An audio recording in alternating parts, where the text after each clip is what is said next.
So today I was in town and I picked up these little pine trees here because they're the kinds of pines that someday should probably produce pine nuts. We have a Swiss stone pine and an Austrian pine, and supposedly they do that. But that's not really why I'm making a video today. I brought a little bag here, and we have spring greens growing all around, and I'm going to harvest mostly little fireweed shoots so that we can make some fireweed pickles. But as you can see, there's just all kinds of other stuff. There's plenty of horsetail. There's going to be some fiddleheads. I see some dandelion greens. Hello, dandelion greens.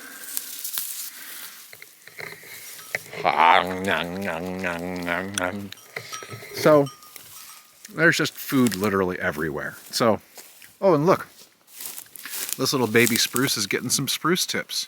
I've been at it for a little while now, and this one here is a perfect example of what we're looking for.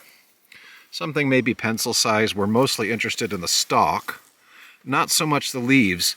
So if I can find one where it's mostly stalk and not too many leaves, I just kind of break it off at the bottom. All right, add it to the bag. But these are something that normally, if we're out and about, just kind of doing whatever,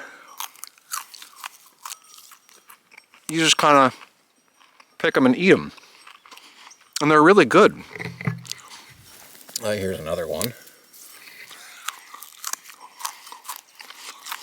I usually kind of leave the leaves off.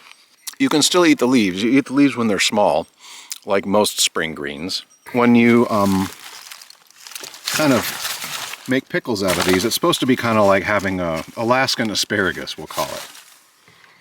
So let's see what else we've got here. I saw some Sitka burnet right here. That's these little guys. And these are also fine to eat. They make like salad greens. Not as good as the fireweed in my opinion. Here's a little tiny spruce with some spruce tips that have opened, and when they're kind of like this, you can harvest them and do various things with them, but you can also just kind of like munch on them. I mean, you can swallow them, but they're so sprucey that it's more like you just kind of munch on them, get the juice out, and then I usually spit it out, although I did swallow some of that. But here's a good piece of fireweed for our collection. I just kind of use my thumb to snap it off at the base.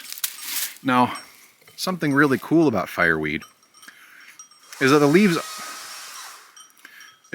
are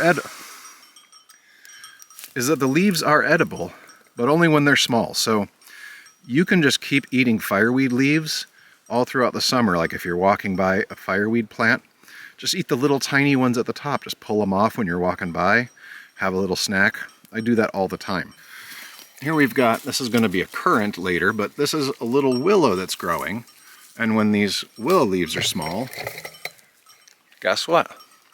There's more spring greens you can eat. Megan was just pruning back some of this birch because we have a hascat planted here, and they were getting intertwined. And so we're feeding the birches to the goats.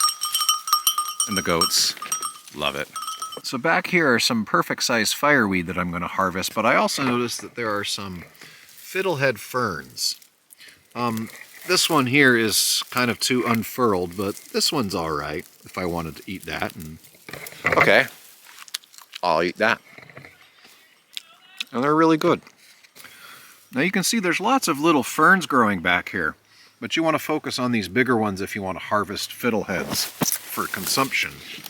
There's some nice bigger ones there. They're a little bit papery. You just take the paper parts off if you're going to be eating them or cooking them. It just kind of brushes right off. And they say you're not supposed to really eat them raw, and you're supposed to cook them. But I eat them raw sometimes, and they're fine. It's one of those things, though, if you eat too many of them raw, maybe it'll make you sick. I don't know.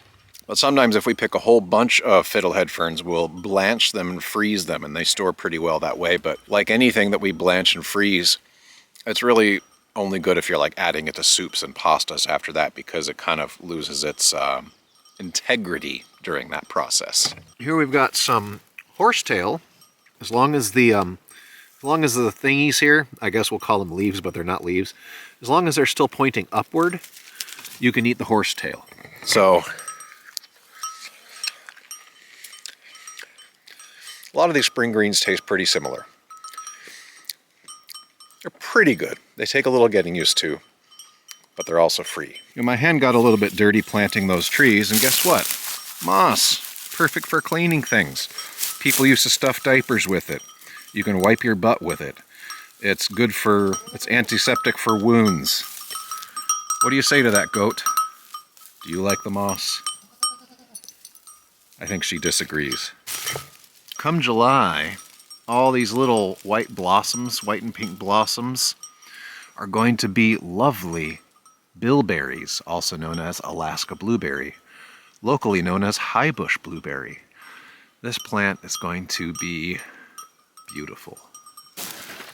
Here's a bit of wormwood that we planted for our future medicine garden. So that's pretty exciting. Wormwood is really good stuff if you know how to use it. Here's a couple of rhodiola that we planted last year. We've got a bunch back at our old place, but we wanted to get some established at the new place, and that'll be also amazing for our new medicine garden. And around this spruce tree here, we've got a lot of lingonberry plants, already naturally occurring, a lot of crowberry. So hopefully those will be useful come summertime. I think we also have a little bit of Labrador tea mixed in, like these fellas right here. So lots of good native and domesticated stuff going on in this little fenced off area that we've got going here.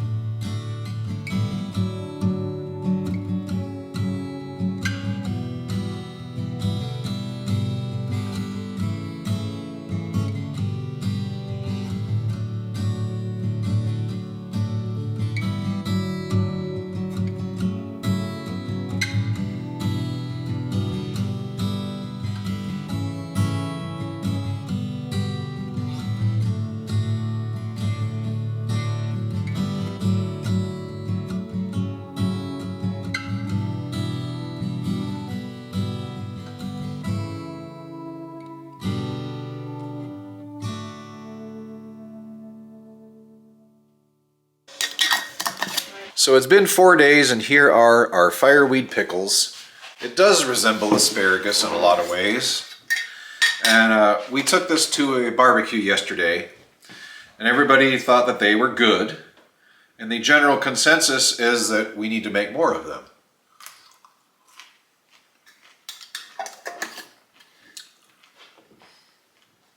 Surprisingly crispy, although I guess it's only been 4 days. They do get to be a little bit stringy, kind of like asparagus or celery might be. A lot of people spend a lot of time, effort, and money growing vegetables that they can start to eat as soon as spring hits. They might start sprouts indoors. They want to get that early lettuce. They want to get all that early vegetables so that they can eat that stuff right away. And when you're trying to be as self-sufficient as possible, that's kind of a thing. If you can do stuff like this, you can save yourself all that time, effort, and money. Because this grows everywhere, and it's free, and it's good. The problem with wild greens in the spring has nothing to do with the taste or the nutrition or any of that. It's just that the stuff is typically only good for, a very limited span of time. And then by the time it grows to be bigger, it's not palatable anymore. But being able to pickle it makes it so that this can last for months, potentially. And unfortunately, these are refrigerator pickles. That's the only recipes we could find. But, we might be able to experiment and make some shelf-stable pickles. Either way, it's something you might want to try because fireweed is everywhere. It's delicious. It pickles well. And it'll save you a lot on vegetables because it's free. And all you got to do is go out and pick it. And we're gonna go do some more very soon because like the window is about 2 weeks-ish when it's still kind of like pencil-sized stems. You want the kind of reddish color on there.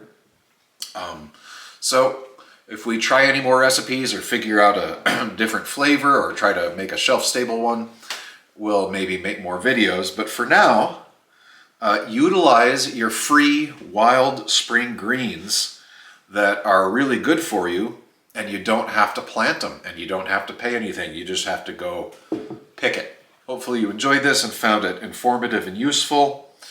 I highly recommend, if you don't know your edible plants local to you, that you talk with somebody who does and go picking with them and learn what to look for, learn what makes a tasty one and what makes a bitter one, and take advantage of our abundance.